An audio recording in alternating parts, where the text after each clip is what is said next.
Real estate का मतलब क्या होता है, ये आज की इस वीडियो का मौजू। तो आइए वीडियो का आगाज करते हैं।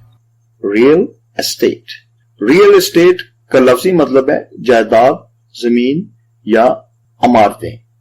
यानी कि कोई भी जायदाद या जमीन होती है उसको कहते हैं रियल एस्टेट, जिसे हम आम जुबान के अंदर कहते हैं प्रॉपर्टी।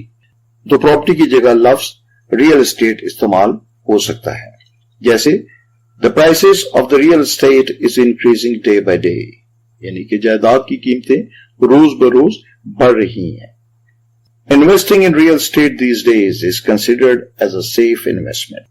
रियल एस्टेट के अंदर सरमायाकारी या जायदाद के अंदर सरमायाकारी आजकल के दिनों के अंदर महफूज सरमायाकारी मानी जाती है।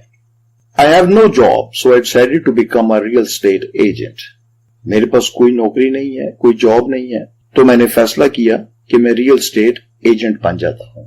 तो आज का लफ्ज था रियल एस्टेट, जिसके मानी है जायदाद, जमीन या इमारत।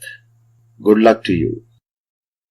आपने अगर अभी तक हमारा चैनल सब्सक्राइब नहीं किया तो प्लीज इसको सब्सक्राइब कर ले, और अगर वीडियो अच्छी लगी हो तो इसको लाइक करें।